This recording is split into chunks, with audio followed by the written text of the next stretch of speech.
This is the EFR podcast. I'm Sammy BE, along with John Don Sterling on the boards, and my man, co-host extraordinaire, James Lyman. We are the EFR podcast. The EFR amigos. I mean, what else? You know what I mean? Can I get a soul clap, soul clap, soul clap? One time, one time, one time. We back, man. I know we kind of late. We have a lot of things to talk about, James. How are you, James? Oh, I'm doing pretty good, although we're getting another Arctic blast here in a couple more days. I guess you're going to be getting it too. So you got something to go with that snow of yours. We got hit. We got hit last week. They're saying that a new storm is coming out. When is it supposed to come? When you guys getting it? I'm getting it Saturday, Sunday, and Monday. Sunday we're supposed to have a low of 18 degrees. Wow. New York is the same. New York is getting it like that too, 2 or 3 days, or yeah, I think so. I haven't been following too much. They've been a lot on the Weather Channel about the East Coast, so I think you're going to get it good. Yeah, we're probably going to get it good. If you guys are going to get it good, then we're going to get it worse. Yes. That's how that plays out. That's how that plays out.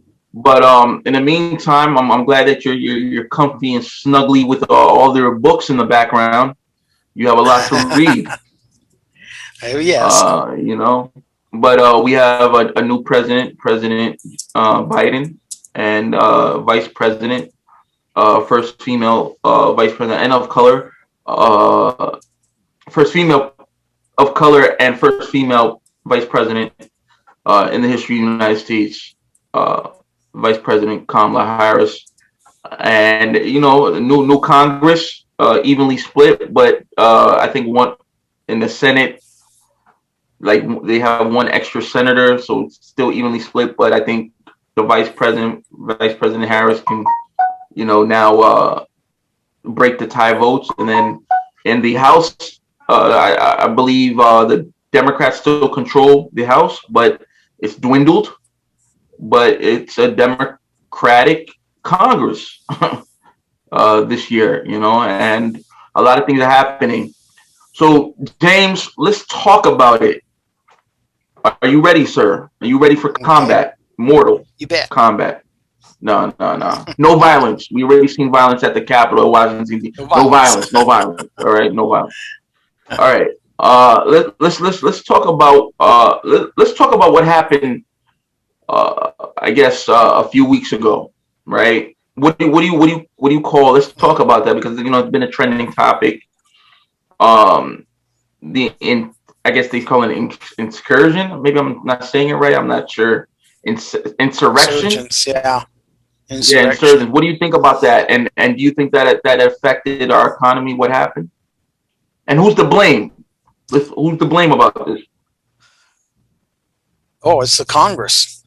I mean, you have all these people that are slowly but surely shoved out of the new Congress economic system. It's the Congress you mean? One before that, and the one before that. Oh yeah. Okay, I got you. They've done absolutely nothing about the obsolete people. Got you. They don't even talk about it, let alone do anything. And there's a lot of anger that's built up. I mean, we've been talking. You've been writing about it and researching about the obsolete people and technology, and it seemed like it came to the forefront, But I don't think that this was the big. This was not the big revolution. This wasn't like the big tea bag, but it could be considered something like that. No, this wasn't the overthrow of the government. Because our democratic system in the United States is too strong, but this was something. This was something that did cause disturbance. And you're someone who's been talking about it. Say it again. Well, as they continue to get angry and nothing's done about their problems, it's just going to be worse. Whether it's Portland and the riots there from the left, or in South Carolina with the right, it's going going to continue to get worse. So do you think the president has a hand in it, that he is to blame to a degree for Uh, the mischief that was caused in Washington, in the Capitol? I think, yeah, it may have had some, but this is problems that have been growing for several decades now. Obsolete people and technology displacement goes back from when I was a boy back in the 60s, and has continued to grow and continued to have nothing done about it, and people sense that things are not right, that they don't have a future, that they're going nowhere. They're very angry about that. They may not be able to fully articulate it like you and I do, but that's what's driving the anger. And then the response is what you saw in Washington or Portland or Seattle or Atlanta. It's just slowly but surely bubbling up. And still, the Congress does nothing. The Congress is the one charged with domestic running the country. It's the president is international, and then their checks against each other. So the Congress bears the responsibility of addressing this problem. But that's the thing with the caliber of congressmen, senators that we're getting. What was it Speaker Tip O'Neill warned about when he retired? Warned about the new generation of legislators coming in who were very skilled at using mass media, who knew very little else than how to manipulate their imaging using the mass media. And it's come true, everything he's warned us about. You have a Congress, Republicans, Democrats, the independents, don't make any difference who simply can't do anything but monkey fight day and night and day, and be big shots. And it's having a very telling effect with the people. Okay, so but I mean, you can't stop technology, right? And Nope. as generations progress, as millennials, and now I would say even now the Generation Zers, because they're the ones who are kind of in the centerfold. Those jobs that you speak about, is technological. As a matter of fact, your whole career was has evolved in technology, and now you're seeing that actually come to play in a faster way. In which Yeah. now, I just even wrote an article on economicandfinancereport.com. Go check that out. Where now you have tech companies and other companies looking for alternative currency like crypto, the bitcoins, and the Coinbases and other currencies as alternatives, because maybe the dollar is not as valiant as it was maybe during Tip O'Neill's time in the 80s 90s, right? So Yeah. I don't know, technology. I don't think it's digressing, and if people are upset about it, why don't they just adapt, right? I mean, there's trade schools, there's different educational ways for them. They have to, or they're just going to be left. They're going to be homeless or left behind. Uh, Exactly. that's where I think would have to go. I don't know if you go attacking the government or trying to set up a coup d'état is the right way to survive. I mean, the United States has been around for over 200 to 400 years, something like that, right? And people have had to Mhm. adapt to the times, to the changes. Right. And that's one of the responsibilities I feel of the Congress, is to start putting out the message to, particularly to the young, that you have to advance. You just can't sit around playing with your play phones and having a good time. You have to put some time into advancing. You have to continually be adapting, growing, because technology grows exponentially. It doubles every 15 years. So in my lifetime, it's gone, I don't know, 30, 40 times what it was when I was young. And it continues at an accelerated rate for your generation and subsequent generations. That's one of the problems we really need to address is the education system. You continually see Mm. these reports where the standing of American students, graduates, are in the low 20s to high 20s, almost 30 ranking with the world. We're closer to the third world than the advanced Western nations, and that needs to be rectified. Now, there's one bright point there in that the technologies for doing automated teaching systems is already here. It can be done. And I think when a company adopts the marketing model of cable television, satellite television, and those, where they go into a school and say, clear everything out of those classrooms, and we'll come in and we'll put in our own cubicles, our own custom computers, and wire them to networks and local servers and put them on the internet to our main servers. And where you're paying, $750,000, $1,500 per student per course per semester, we'll charge you, $300, $500, $700. You'll have a half to a third of your operating cost, and the cost of the equipment is free. It won't cost you one red cent. And once they adapt that marketing model, it'll be just like satellite and cable television. People will be stampeding to get it and take it. And if you have automated teaching systems, then you have a system that holds the attention of the pupil all through the lesson by continually asking them questions. You have a few minutes of presentation and then a series of questions to ask. And you continue that way, and being interactive and involved in it, then you have much higher retention. Students learn and retain more. Your classical classroom, you have a retention rate of the material of less than 10%. Audio-visual learning will get you up to about 30%, but it needs to be higher than that. My neighbor's calling.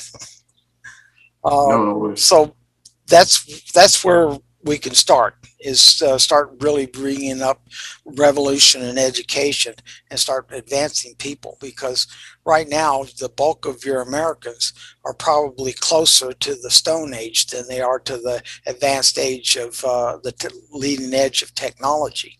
They're really far behind, and that means they have little ability to make substantive contributions to society, and that's just filled with all sorts of problems there. Let me ask you a question. You were speaking about the educational system and the automation. At least in the East Coast or in New York and New Jersey, there's a lot of remote learning going on because of the pandemic. I know you're probably Yeah. pro that, of the remote and more online learning that's been enhanced, and it's probably going to be more tech ed, or what they call ed tech type of I guess companies and startups in that field. Where do you see this actually going? I mean, even though the pandemic, as far as and rest in peace to a lot of people that have died through the pandemic, which is a sore spot. A lot of opportunities. When there's adversity, there's also been opportunities, and a lot of people have said that the educational space has now kind of improved now, because now you have technology companies and tech startups focus more on online learning and online development, which I think that you probably champion a lot more, which is what you're talking about, correct? Well, kind of, because right now the remote learning is just a classroom distributed across the internet. You still have a teacher standing up there giving lectures and students watching, and they can ask questions just like they were in the classroom. But it's not the automated teaching system that I visualize, where you have a few minutes of presentation, audio visual, and then you have a system that sits there and continually asks the students questions. And it keeps asking questions over and over until it gets a high enough level of scoring that says, okay, you've retained this material, we'll move on to the next or the next. and that has the advantage of kind of automated regulating.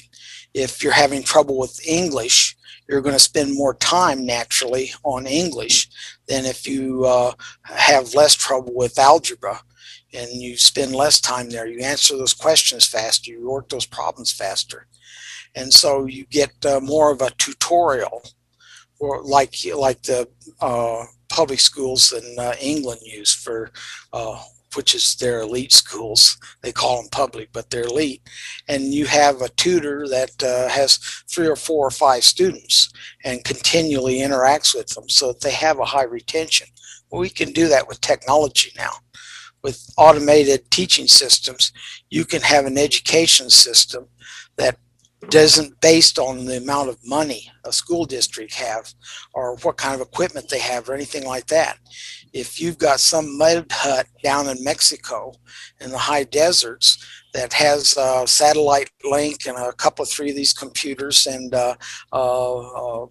the internet linking it, maybe solar power to power it, well, those kids can have just as good an education as anybody going to the most elite prep schools in New York. That's interesting. That's something to really ponder, because when you speak about automation learning, it's something, even me, like, I'm researching a lot more on automation and time consumption. And automation, what I've seen is that time and automation go hand in hand, right? It's either you're going to lose time or you're going to save time.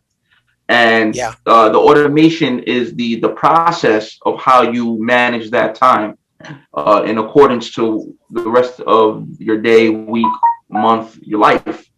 And what I'm seeing is that you're seeing more technology-based firms focus more on time management, automation, so they can free up other resources to do other things, which then allows you to have a more prosperous life, allows you to spend more time with your family.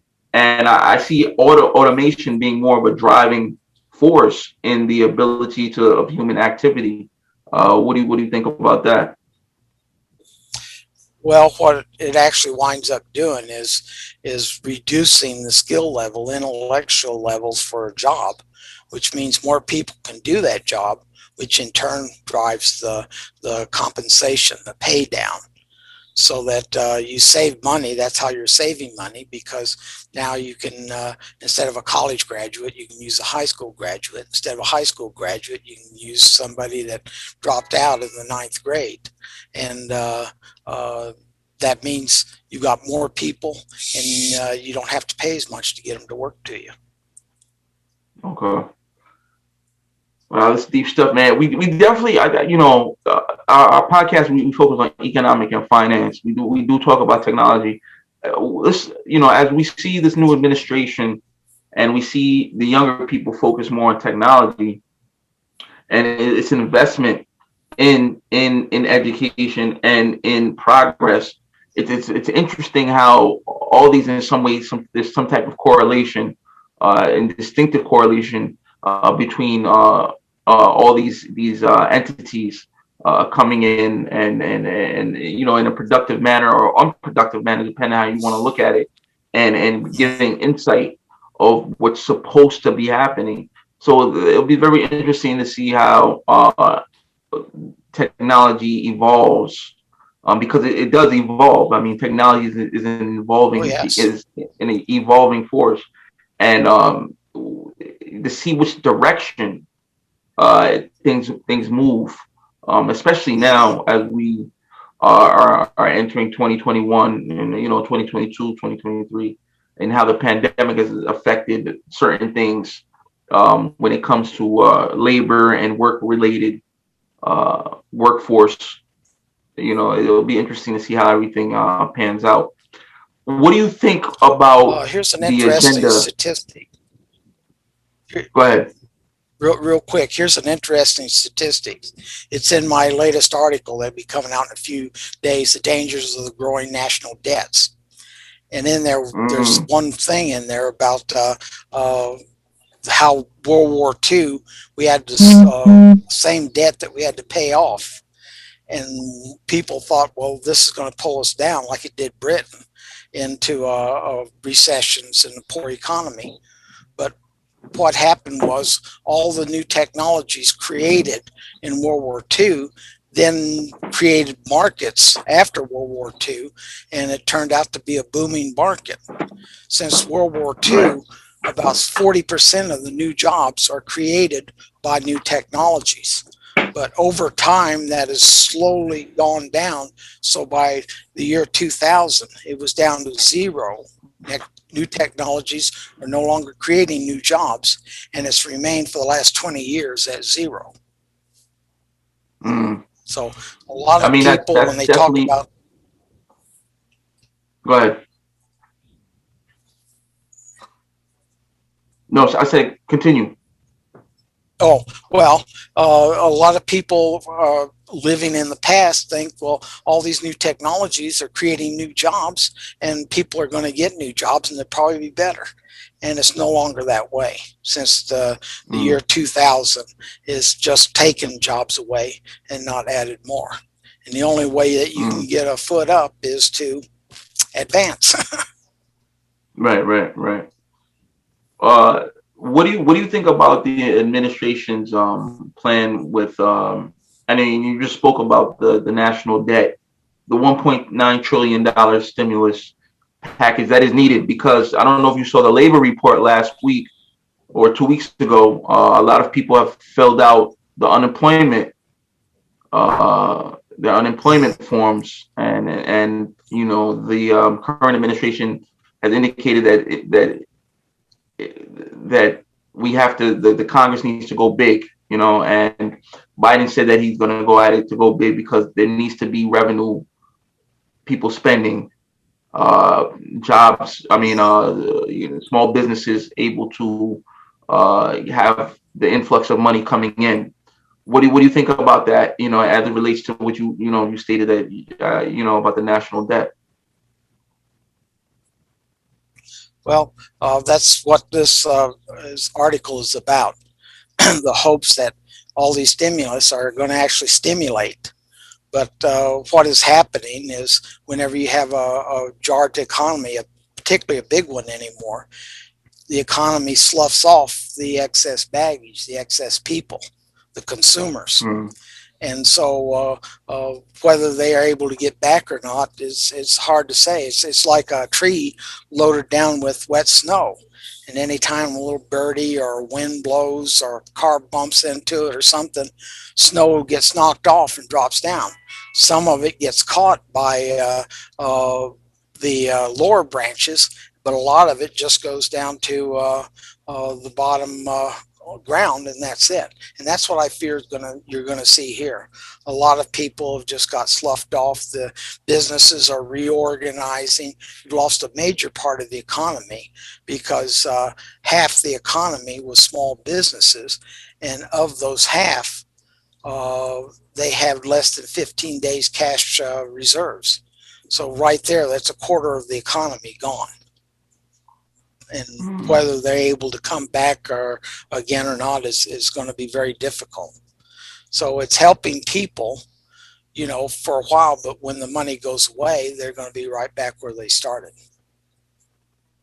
Well, I think isn't the whole point of, like you said, is to stimulate, but when you're stimulating, so you think it's more of a short term thing, and then people are going to go back to what they their daily lives or what they were before. There is not going to be progress or innovation to create and expand the advancement that that's pretty much where you think is going to happen with Well, the 1.9 they trillion.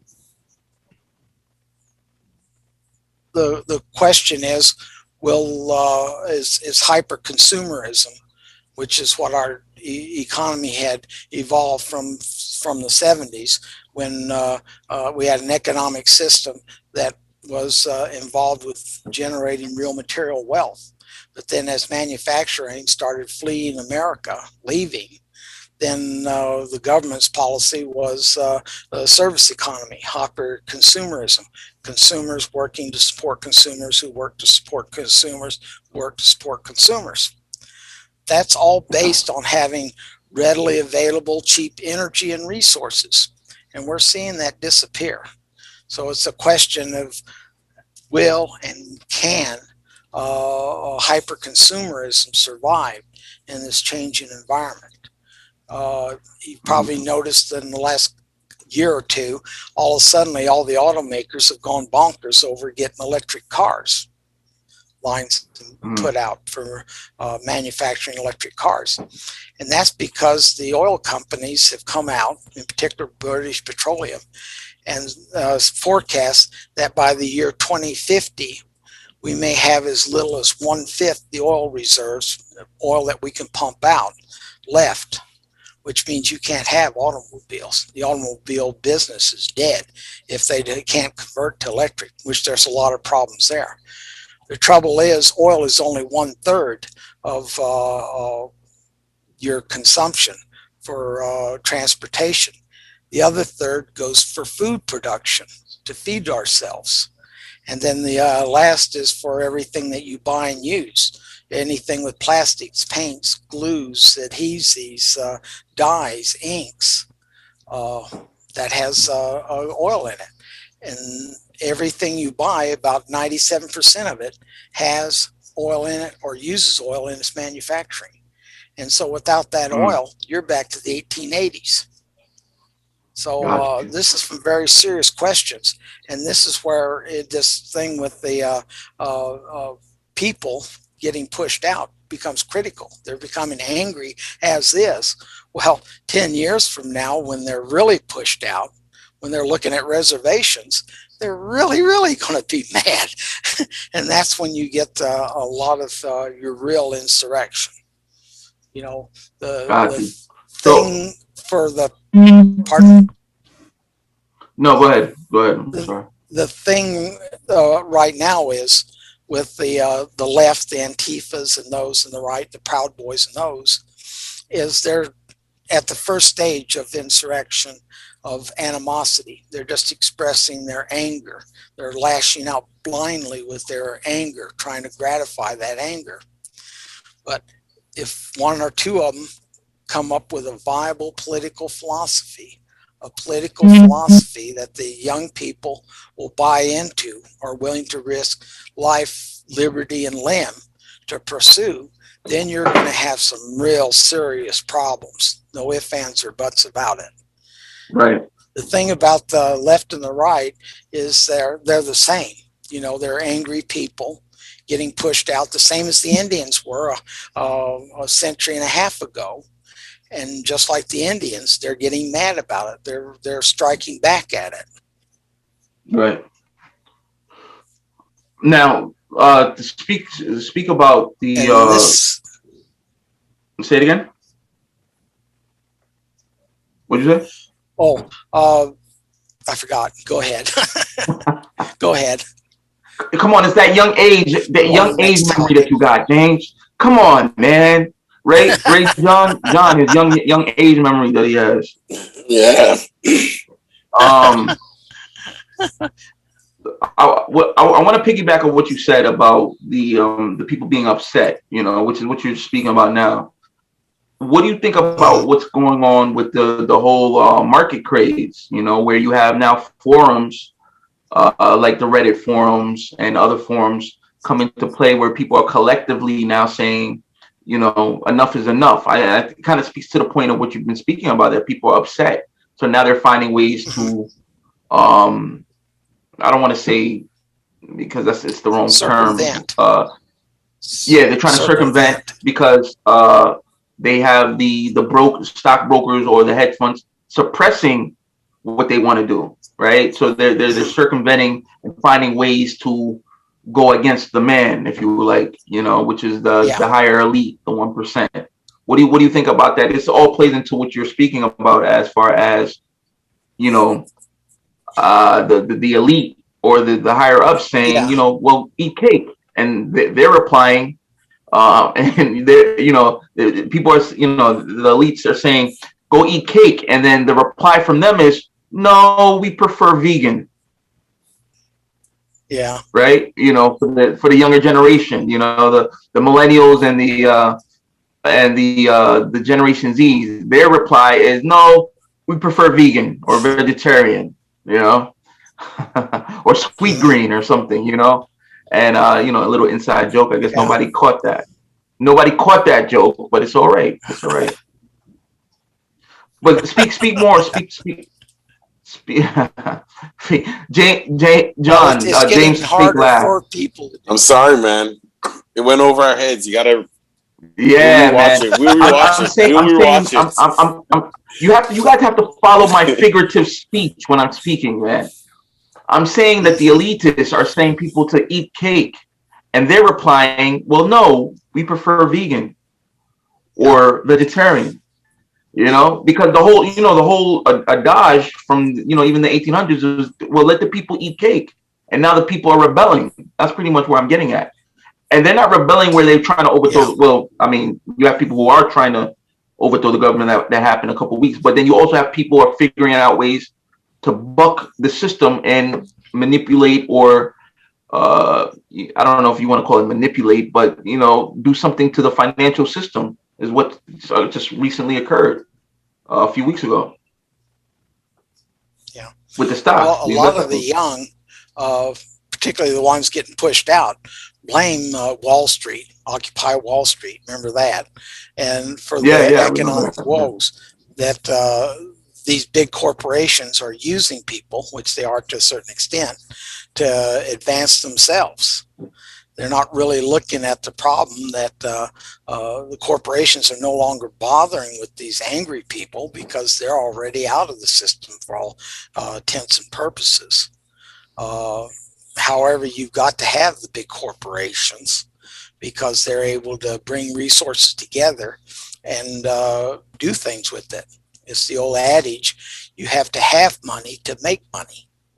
And Hmm. being on several startups, I can confirm that. It was always the lack of money that held things up or caused failure. So you can't just say, well, let's just give all the money to the people and everything be hunky dory. Money has value because you're continually creating wealth. And when you stop that wealth generating process, then the money stops having any value. And next thing you know, nobody has anything. You're back to being a third world country. No, but that's not what I'm really speaking. I'm speaking about the revolt that these forums. Oh, okay. Yeah, Yeah. that these Well, forums in that actually particular, stuck it to the hedge funds. They stuck it to the stockbrokers. When you have collective groups now, where you have forums and you have Discord groups now taking, and this deals with technology again. You have the younger generation able to say, you know what, retail will be on the retail side and go after the wholesalers who are like the stockbrokers and yeah. the market makers and stuff like that. So what do you feel about this revolt that just recently happened? Well, Because it's it was a because revolt. It it's, was a financial revolt, if you want to speak oh, on it. yes, it was. But see, it's becoming more and more difficult for individuals to do anything, to start businesses, to grow, to invest in something that they get instead of a corporation with all its fees. And so they're looking for ways to circumvent the system to go ahead and do their own thing, to make their own money, make their own wealth, to get a leg up. And that's becoming harder and harder for everybody. And I think that's where you'll see that a lot as the economy tries to recover and all these small businesses try to restart and find that they don't have the resources. It's even harder to start a business than it was 20 or 30 years ago when they started their businesses. And that's Mm. why there'll be more frustration. They can't get back up on their feet and move because the world has changed and they're no longer a part of it. Where do you think it goes from here? Does the status quo remain, or do people change and evolve and grow and advance, or what exactly happens now? Because of what a couple Well, of events has that kind of depends rocked on the the beginning of the Congress new year. because, yeah. Well, that depends on the Congress, because if they continue do nothing, just monkey fight, and have a grand time being a big shot, then these people will never get up. There'll never be a change that allows them to get going, and it'll just progressively get worse. But in order for Congress to do something, you have to start getting people in there that are, at least 20th century people or more, and know and understand the world they live in, and know how to solve problems instead of just BSing people. Because that's the present Congress. That's all you have is people that are very gifted at BSing and handing you a hole in a donut and calling it gold. And so that's why I say we have to have 4 constitutional amendments that change the environment, that opens it up to start undoing what Tip O'Neill warned us about, to start getting people, because right now the bulk of your people going into politics, into Senate and Congress, over 70% are lawyers. And reading the law is the education of John Adams and Thomas Jefferson, Abraham Lincoln. It's the education of the 16th, 17th, 18th century. And that's the crux of the problem. You have all these 16th, 17th, 18th century people who are charged with leading us, leading you, your friends, your generation into the 21st century, and they haven't a clue what to do or what has to be done. They don't have those analytical skills. They don't have those problem-solving skills. Gotcha. What do you think the biggest challenges that the new administration has going forward Well, their biggest in challenge regards to is that economics and finance? And well, I think they're living in the past. Things that worked in the past, things they wanted to do in the past, they're going to continue trying to do. Lyman style, like Lyman's charging off the cliff into the water without really stopping and thinking and looking and working the problem. And again, it comes back to not having the caliber of people you need to be governing us. So I think they're going to find themselves in a real bind and not know what to do or how to do it. And all their, so could we have said that Trump? Could we have say that Trump was also like that, because he was the predecessor. Yes, he was the former.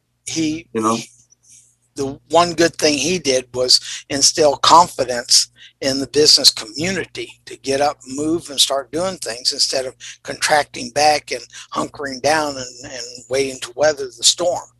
That was the big problem with the Great Depression in 1930. You had massive companies that had lots of money and resources, but their reply to the economic situation was just to contract and hunker down, cut their costs to minimum, lay people off, and just wait for things to improve.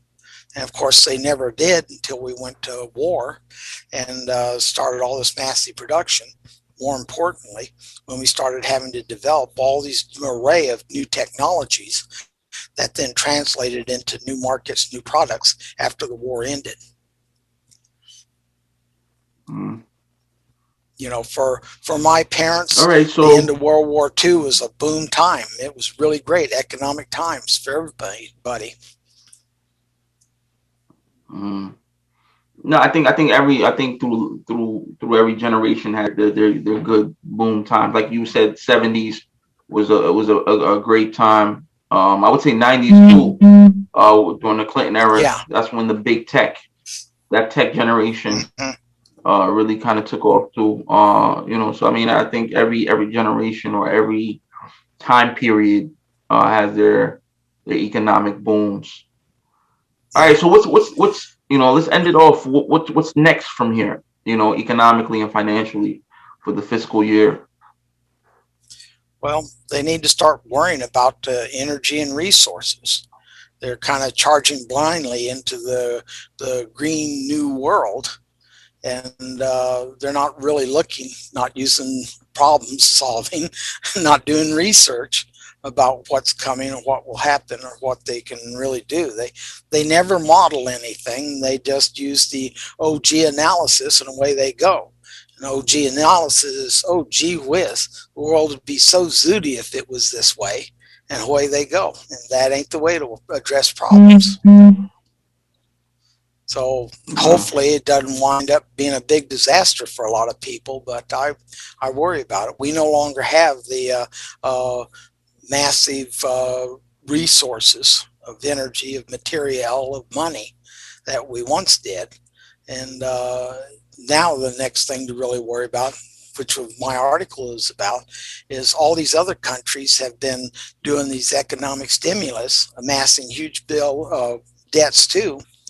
And so now we're in the situation where if one of those economies collapse, then it starts dragging down others, and we could be in a real fix there. You know, a couple of years ago, the EU was very worried about Portugal, Spain, Italy, and Greece and their big debts, and they had to really do arm wrestling on them and force them into a lot of reforms trying to get that debt down, because they knew if one of those economies collapsed, it could very well bring the whole EU down and even the world economy.